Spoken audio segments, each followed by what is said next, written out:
Hello guys, welcome to my channel KJ Studies. This is the second lecture of this chapter, Land Resources, and today we were going to cover all this topic.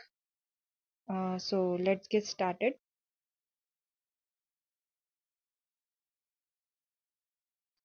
So first topic is orchards. Orchards का मतलब होता है कि ऐसी ज़मीन या ऐसा land जहाँ पे फ्रूट उगाया जा रहा हो, ऐसी ज़मीनें जहाँ पे फ्रूट्स उगाए गए हों, तो उसको ऑर्चर्ड्स बोलेंगे।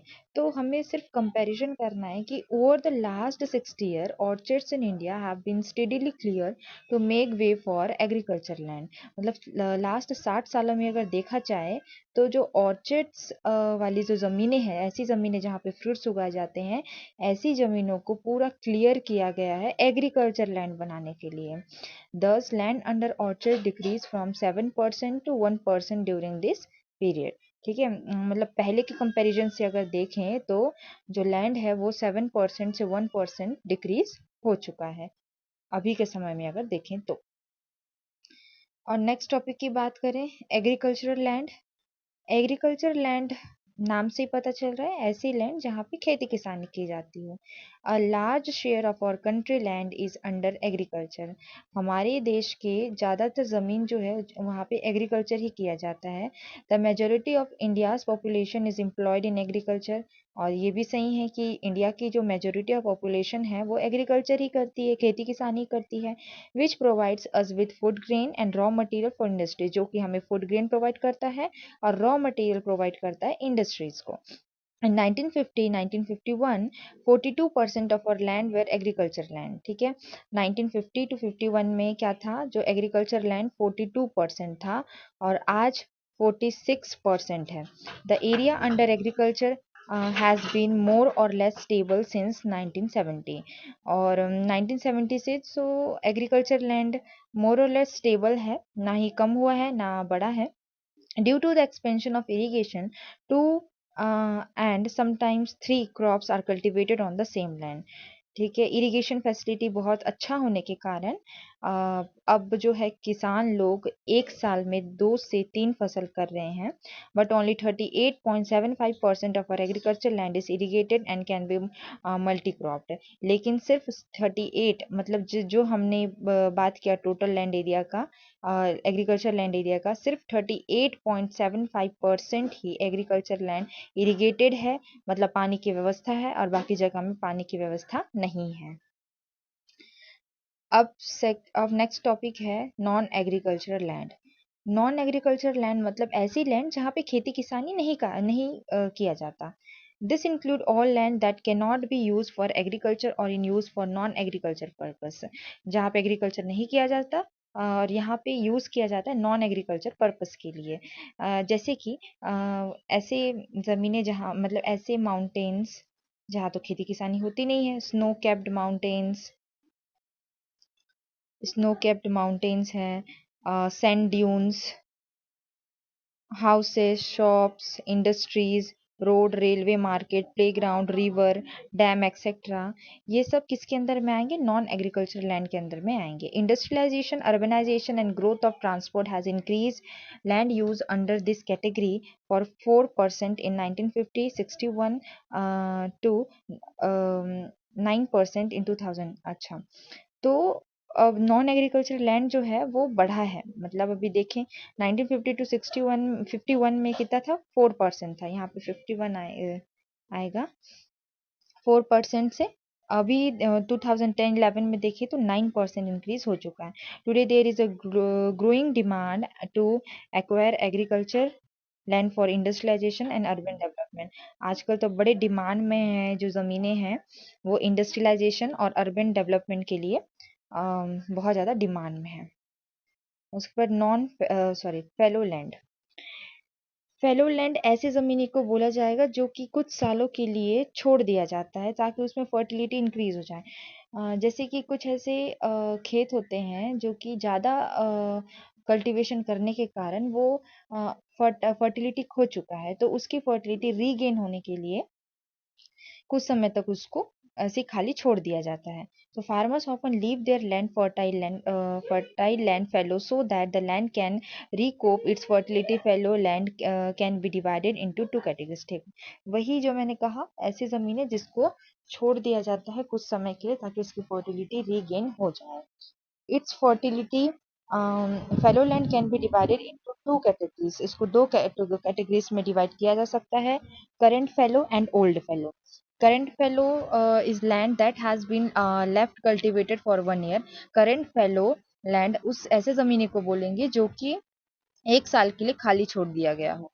This is usually done to so that the soil can accumulate humus. इसको इसलिए खाली छोड़ा जाता है क्योंकि जो सॉइल है वो ह्यूमस को रीगेन कर ले। एक्यूमुलेट का मतलब इकट्ठा कर ले।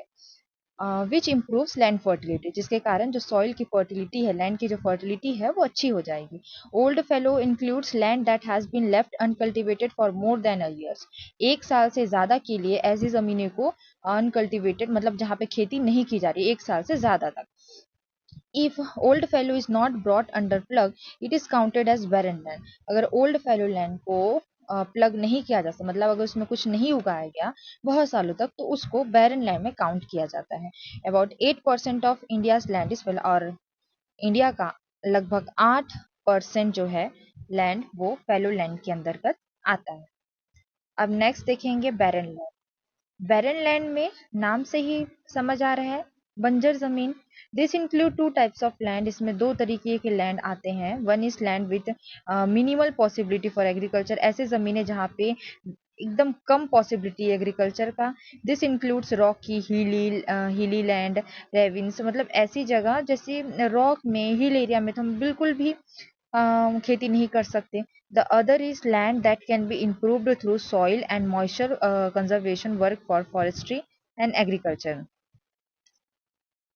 The other is land that can be improved through soil, ऐसी ज़मीनें जो कि सॉइल के द्वारा इम्प्रूव हो सके और मॉइस्चर के द्वारा इम्प्रूव हो सके।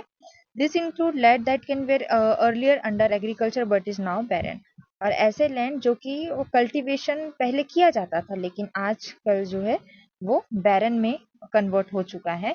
ऐसी ज़मीनें बैरन लैंड के अंतर्गत आएगी। This land can be developed to meet the needs of Indian increasing population. इसको डेवलप किया जा सकता है ताकि जो हमारे इंक्रीजिंग इंडियन पॉपुलेशन है उनकी नीड्स को फुलफिल करने के लिए। Barren land has decrease from 21% to 10%, और बैरन लैंड जो है वो 21% से 10% डिक्रीज हो चुका है लास्ट 60 सालों में देखा जाए, क्योंकि इंसानों ने इसका किसी न किसी तरीके से यूज़ किया है।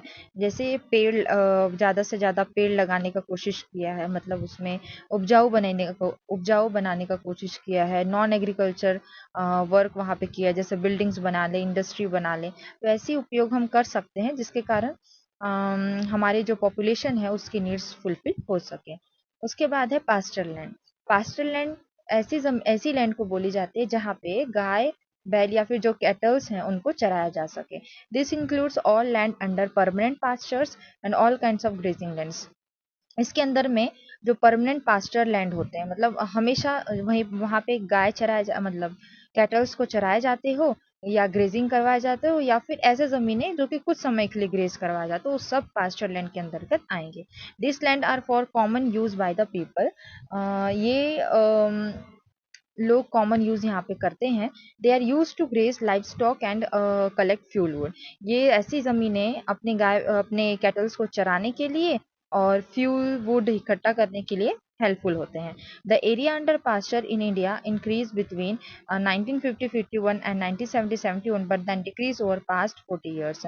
पहले तो 1950 टू 51 एंड 1970 टू 71 जो एरिया है वो इंक्रीज हुआ, लेकिन 1970 और 71 के बाद ये जो एरिया है वो डिक्रीज होते गया। The decline in pasture land effect the poorest people. ये सिर्फ ऐसे लोगों को दिक्कत कॉज करेगा जो कि पुअर हो, जो कि अपना उनका जो लाइफ है वो सिर्फ एनिमल्स पे डिपेंड करता हो। और एनिमल्स को, अगर एनिमल से जैसे कोई किसी ने गाय पाल लिया, उस गाय को चराना भी तो चाहिए ना, तो ऐसी मतलब इस चीज़ के लिए ज़मीन पास्चर लैंड की ज़रूरत होती है। और पास्चर लैंड ही अगर ख़त्म हो जाए तो किसान अपने गाय बैल को कहाँ चराएंगे। तो सबसे ज़्यादा जो पुअरेस्ट पीपल जो होते हैं उन्हीं लोगों को ये दिक्कत कॉज करता है।